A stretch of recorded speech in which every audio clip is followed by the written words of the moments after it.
कहानी की शुरुआत एक लड़की से होती है जिसके बगल में एक मरे हुए डायनासोर की लाश पड़ी थी। वो अभी ये देख ही रही थी कि इसे किसने मारा। तभी उस लाश के पीछे अचानक कुछ हलचल हुई। फिर एक छतरी वाला डायनासोर कूद कर बाहर आ गया और उसके सिर के दोनों तरफ के हिस्से छतरी की तरह खुल गए, जिसका सीधा मतलब था कि वो शिकार करने के लिए तैयार है। लेकिन किसे पता था कि वो अचानक ऐसे मुड़ेगा जैसे किसी चीज से डर गया हो और सीधा जंगल में भाग गया। औरत ये देखकर हैरान रह गई, लेकिन जब उसने पीछे मुड़कर देखा तो घास में एक बड़ा खूंखार डायनासोर सो रहा था। औरत के पिता और उसका बॉयफ्रेंड डर के मारे कांपने लगे और उसे जल्दी वापस आने को कहने लगे। औरत ने हिम्मत जुटाई और एक जहाज के अंदर घुस गई। वहाँ एक छोटी नाव खोजने लगी जिस पर बैठकर वे इस जंगल से बाहर निकल सके। अच्छी बात यह रही कि उसे हवा भरने वाली नाव का एक पैकेट मिल गया। टेरेसा बहुत डरी हुई थी, फिर भी उसने भारी टेंशन के बीच वो हवा भरने वाला बैग बाहर निकाला। पास ही पड़ा वो बड़ा खूंखार डायनासोर बिल्कुल भी नहीं हिला।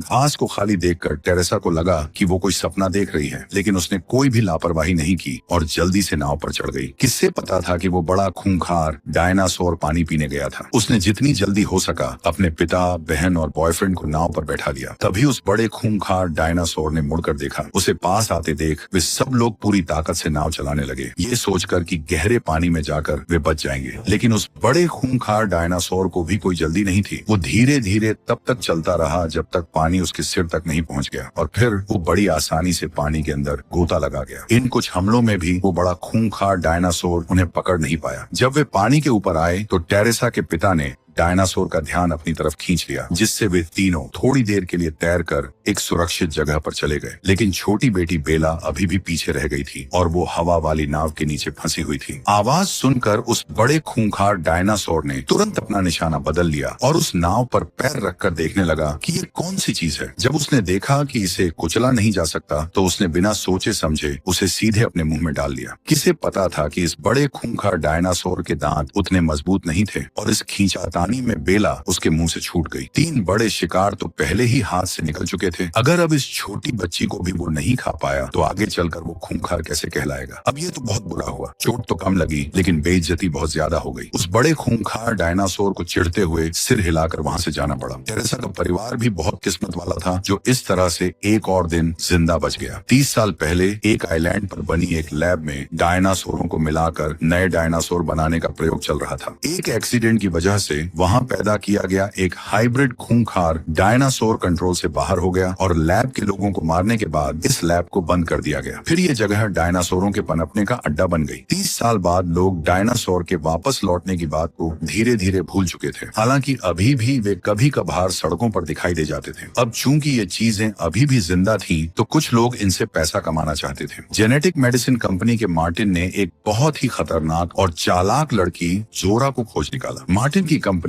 डायनासोर के जीन का इस्तेमाल करके दिल की बीमारियों को पूरी तरह से ठीक करना चाहती थी। इसलिए उसने सैंपल इकट्ठा करने में मदद के लिए जोरा को 1 करोड़ रुपए देने का ऑफर दिया। जोरा शुरू में तो मना करना चाहती थी, लेकिन पैसे इतने ज्यादा थे कि उसने बिना कुछ सोचे मार्टिन के साथ डायनासोर रिसर्च इंस्टीट्यूट जाने का फैसला कर लिया। मार्टिन ने जोरा को डॉक्टर हेनरी से मिलवाया। डॉक्टर हेनरी ने बताया कि सबसे मुश्किल काम सैंपल इकट्ठा करना है। डायनासोर जितना बड़ा होगा उसके दिल की नसें उतनी ही मजबूत होंगी। इसलिए जोरा को 3 बहुत बड़े डायनासोरों का सामना करना पड़ेगा। पहला है समुद्र का विशाल डायनासोर, दूसरा है जमीन पर रहने वाला पहाड़ जैसा विशाल डायनासोर और आखिरी है आसमान का राजा विशाल पंखों वाला डायनासोर। ये सभी ऐसे विशाल जानवर हैं जिनकी उम्र कई सालों की होती है और अगर सैंपल अच्छे से मिल गए तो इससे बनने वाली दवा की कीमत खरबों में हो सकती है। इसलिए जोरा को दिए जा रहे 1 करोड़ रुपए तो चिल्लर के बराबर हैं। प्लान बनने के बाद तीनों एक हवाई जहाज में बैठकर पारामारिबो के लिए निकल पड़े। आखिरकार जोरा पूरी दुनिया घूम चुकी थी, इसलिए उसकी जान पहचान बहुत तगड़ी थी। कैप्टन किनकेड उसका एक पुराना दोस्त था और उस पुरानी डायनासोर वाली लैब तक पहुंचने के लिए कैप्टन की मदद बहुत जरूरी थी। क्योंकि पानी के उस विशाल डायनासोर के शरीर में एक सिग्नल वाला चिप लगाया गया था, इसलिए वे बस सिग्नल का पीछा करते हुए आगे बढ़ सकते थे। किसे पता था कि समुद्र के इस इलाके में टेरेसा अपने बॉयफ्रेंड, पिता और बहन के साथ समुद्र पार करने की तैयारी कर रही थी और आने वाले खतरे से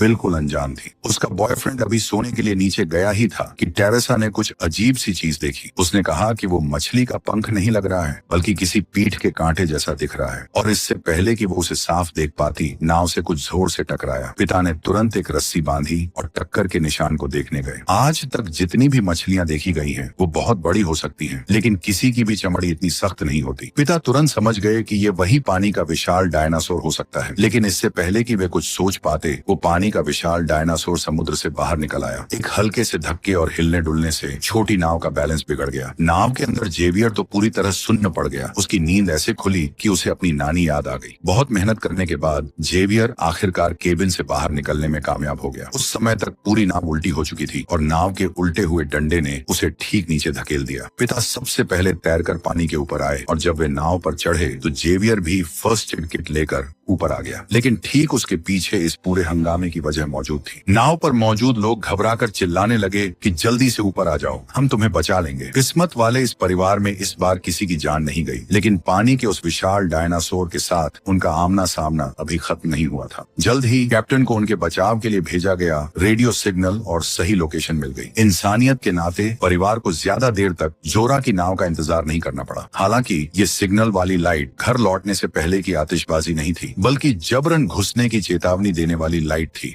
नाव पर चढ़ने के बाद उन्हें समझ आया कि जोरा और उनकी टीम के पास उन्हें बंदरगाह तक छोड़ने का बिल्कुल भी समय नहीं था। उन्हें पहले पानी के उस विशाल डायनासोर से निपटना था। पलक झपकते ही इस नाव को भी एक जोरदार टक्कर लगी। एक असली जिंदा और विशाल डायनासोर को देखकर कैप्टन और डॉक्टर दोनों बहुत एक्साइटेड थे। जल्द ही जोरा अपनी खास बंदूक लेकर नाव के आगे वाले हिस्से पर आ गई। उसे 10 मीटर की दूरी से पानी के उस विशाल डायनासोर के शरीर में खून निकालने वाली मशीन को दागना था। इसके लिए कैप्टन को नाव बहुत ही शानदार तरीके से चलानी थी। अगर वे बहुत दूर होते तो निशाना चूक जाता और बहुत करीब होते तो नाव पलटने का डर था। पहला निशाना ऐसे ही बेकार चला गया। जैसे ही डॉक्टर दूसरे निशाने की तैयारी कर रहा था, पानी के उस विशाल डायनासोर ने अचानक अपनी दिशा बदल ली। ये देखकर कैप्टन ने भी तुरंत नाव को मोड़ लिया। इसके तुरंत बाद डॉक्टर ने जोरा की बंदूक को फिर से लोड करने में मदद की। सब के सब घबराकर जल्दी से निशाना लगाने के लिए चिल्लाने लगे। ये काम कर गया। खून से भरा वो उपकरण एक छोटे पैराशूट के सहारे धीरे धीरे तैरकर डॉक्टर के हाथों में आ गया। हर कोई इस एडवेंचर से बहुत खुश था, लेकिन खून की शीशी को डब्बे में रखते ही टेरेसा ने पानी वाले विशाल डायनासोर के छोटे साथियों को उनकी तरफ आते देखा। इन कांटेदार पीठ वाले डायनासोरों का उस पानी वाले विशाल डायनासोर के साथ एक बहुत ही गहरा रिश्ता होता है। शिकार करते समय वे पहले शिकार को घेर लेते हैं और फिर पानी वाले विशाल डायनासोर के एक जानलेवा वार का इंतजार करते हैं। इन डायनासोरों को देखकर बॉबी ने एक हथियार उठाया और उन्हें भगाना शुरू कर दिया। ये देखकर पहला कांटेदार पीठ वाला डायनासोर जल्दी से दूर तैरकर चला गया। फिर बॉबी नाव के दूसरी तरफ गया और बाकी कांटेदार पीठ वाले डायनासोरों को भगाने लगा। लेकिन ये थोड़ी सी गोलाबारी उन पर बिल्कुल बेअसर थी और ऊपर से निशाने भी बहुत गलत लग रहे थे।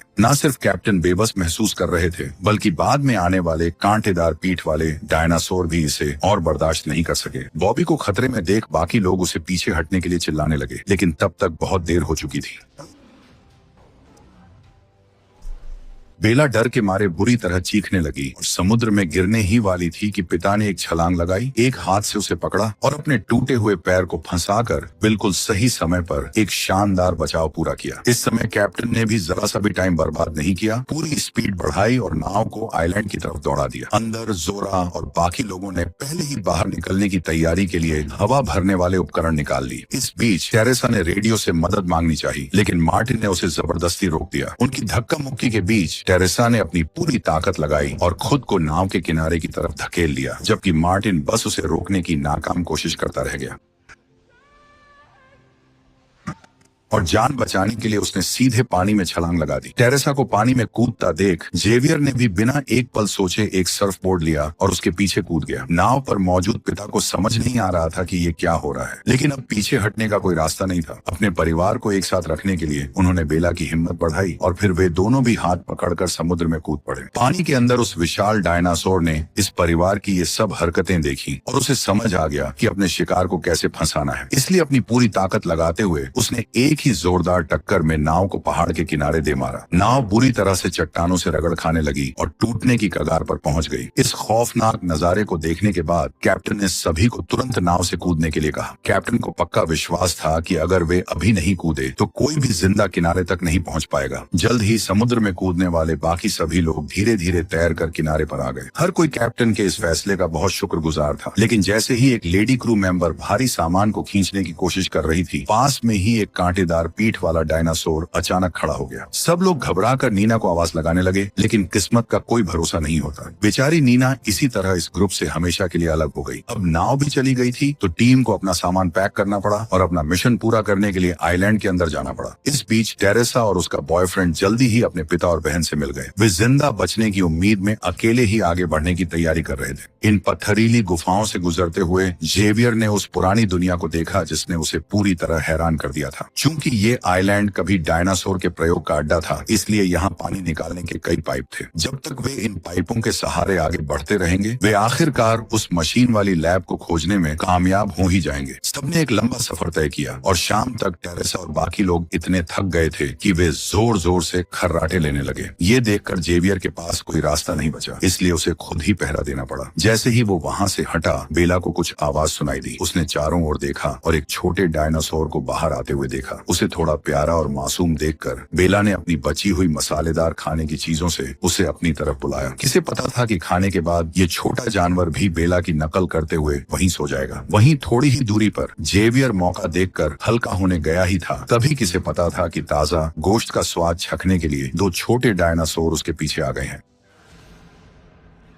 जेवियर की तो डर के मारे हालत ही खराब हो गई। अगली सुबह जोरा की टीम मक्के के खेत में घुसी। चूंकि आसपास का नजारा बिल्कुल साफ दिख रहा था, इसलिए जब उन्हें कुछ आवाजें सुनाई दी तो जोरा बहुत ही चौकन्नी होकर बचाव के लिए तैयार हो गई। उसे डर था कि कहीं कोई बहुत ही खतरनाक डायनासोर वहां छिपा ना हो, लेकिन जब उसने ध्यान से देखा तो वो जमीन पर रहने वाला सबसे बड़ा छिपने वाला डायनासोर निकला। मेरा मतलब है पहाड़ जैसा दिखने वाला विशाल डायनासोर। इन डायनासोरों की जोड़ी दूर से किसी छोटी पहाड़ी की तरह दिखती थी, जिससे पता चलता है कि इनके छिपने की कला कितनी जबरदस्त है। जिंदगी भर साइंस से प्यार करने वाले डॉक्टर हेनरी इस जानवर की मजबूत जांघों को छूते हुए अपने आंसू नहीं रोक पाए। इस समय जोरा ने अपनी मशीन निकाली और खून निकालने की तैयारी की। एकदम सटीक शॉट के साथ सुई सीधे डायनासोर की गर्दन में धंस गई। 2 मिनट से भी कम समय में पीछे खड़े कैप्टन ने खून से भरी शीशी को अपने कब्जे में ले लिया। वहाँ से जाते हुए डायनासोरों के इस बड़े झुंड को देखकर जोरा थोड़ी टेंशन में आ गई। आखिरकार ये वाला काम इतना आसान था, जिसका मतलब था कि अगला काम पक्का बहुत खतरनाक होगा। कुछ ही देर में टीम पहाड़ की चोटी पर चढ़ गई। रस्सियों के सहारे नीचे उतरने वाले गियर पहनने के बाद डॉक्टर हेनरी और जोरा एक एक करके बीच के खुली जगह पर आ गए। ऊपर आने से पहले उन्होंने उड़ने वाले डायनासोरों को मंडराते हुए देखा था, इसलिए उन्हें पक्का यकीन था कि यहाँ डायनासोर के अंडे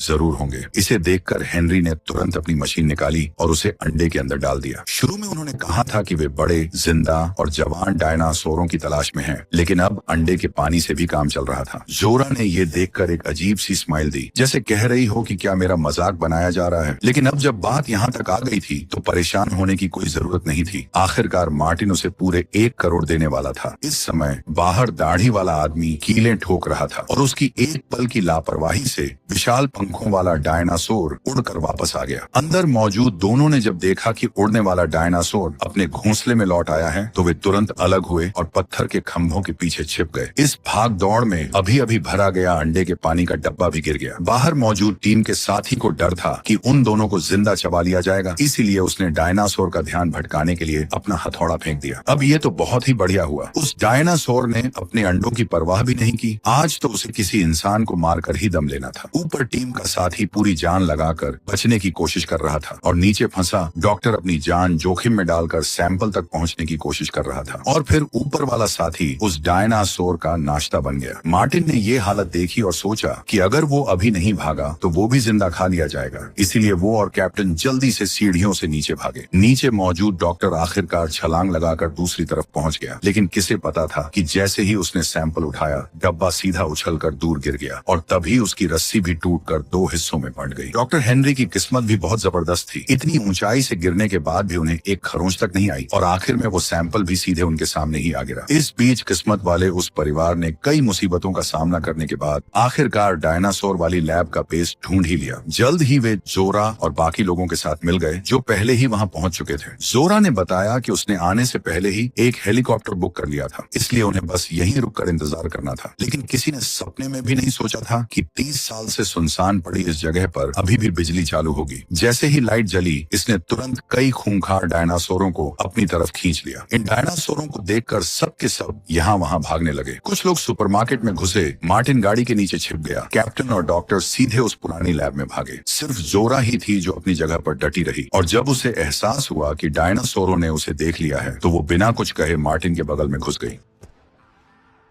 नीचे गिरा मार्टिन अब और गोलियां चलाने की हिम्मत नहीं जुटा पा रहा था और उसने कार के पास ही दुब के रहने का फैसला किया। बगल के सुपरमार्केट में भी छेद किया जा चुका था। जब वो राक्षस हर जगह उन्हें ढूंढ रहा था, तभी वो किस्मत वाला परिवार जल्दी से नाली के पाइप में घुस गया। ठीक उसी समय उन्हें वहां से निकालने वाला हेलीकॉप्टर पास में उड़ता हुआ आया। ये देखकर कि डायनासोर का ध्यान भटक गया है, मार्टिन ने जल्दी से चाबियां ली और कार में बैठ गया। जोरा ने कार में बैठने का रिस्क नहीं लिया, बल्कि मार्टिन की इस हरकत का फायदा उठाकर पास के जंगल में भाग गई। डायनासोर के सामने से मार्टिन तेजी से कार भगाकर बेस से बाहर निकल गया। इसके तुरंत बाद डायनासोर ने सीवर से आने वाली आवाजें सुनी। चूंकि यहाँ के सीवर का ढक्कन बहुत अच्छी तरह छिपा हुआ था, इसलिए वो बिना किसी मेहनत के सीधे अंदर घुस गया। ये हालत देखकर जोरा ने बिना कुछ सोचे उसके पीछे छलांग लगा दी। इस बीच डॉक्टर ने भी हेलीकॉप्टर की आवाज सुन ली थी। वो तेजी से लोहे के पुल पर भागा, एक फ्लेयर गन खोजी और जल्दी से आसमान की तरफ एक सिग्नल दाग दिया। इस सिग्नल वाली लाइट ने न सिर्फ दूर जा रहे हेलीकॉप्टर को वापस बुला लिया, बल्कि एक खूंखार डायनासोर को भी न्योता दे दिया। ये नजारा देखकर कैप्टन का भी दिमाग सुन्न हो गया। उसने जल्दी से सीवर में छिपे उस परिवार को ढूंढा और फिर डॉक्टर को भी अंदर छिपने के लिए बुलाया। थोड़ी ही देर में जोरा ने भी सभी को ढूंढ निकाला और आते ही कुछ गोलियां चलाकर पीछा कर रहे डायनासोर को जमीन पर गिरा दिया। लेकिन जब वे बाहर निकलने के रास्ते पर पहुंचे तो उन्होंने देखा कि दरवाजा तो बंद था। इतना ही नहीं, टेरेसा ने एक और खतरनाक हाइब्रिड खूंखार डायनासोर के पंजों को आते हुए देखा। इस मुसीबत की घड़ी में बेला एक दरार से खिसक कर बाहर निकली, ये सोचकर कि वो सभी के लिए दरवाजा खोलने में मदद करेगी। किसे पता था कि वो विशाल खूंखार डायनासोर पहले ही उसके सामने खड़ा था और अंदर वाले छोटे डायनासोर भी लगभग पास पहुंच चुके थे। टेरेसा के जोर जोर से चिल्लाने के बीच बेला ने भारी टेंशन में भी गेट के स्विच को ऊपर की तरफ धकेल दिया। उसने मुड़कर देखा तो पाया कि वो खुद उनके सामने एक आसान शिकार की तरह खड़ी है और अगर डायनासोर उसे न खाए तो उसकी तो बेइज्जती ही हो जाएगी। किसी ने भी नहीं सोचा था कि ठीक उसी समय मार्टिन की गाड़ी पूरी स्पीड से ढलान से नीचे आ रही थी।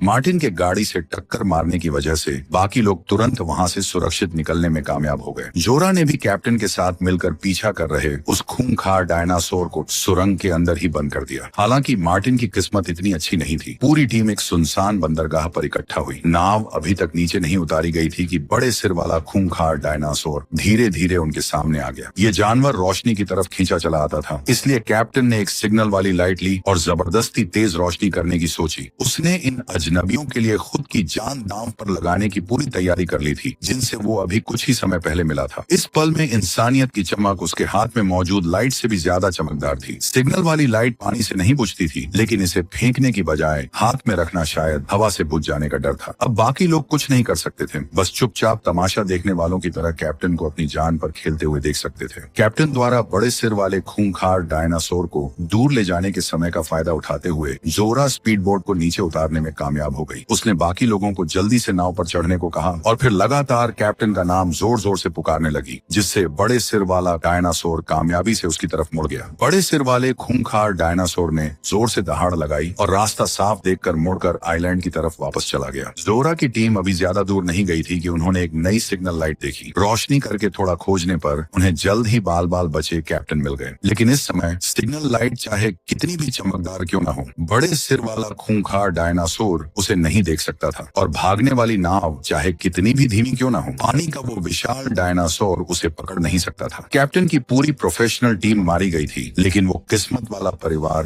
पूरी तरह सुरक्षित था। इस वीडियो को बनाने में बहुत मेहनत लगी है, तो भाई एक कमेंट जरूर कर देना।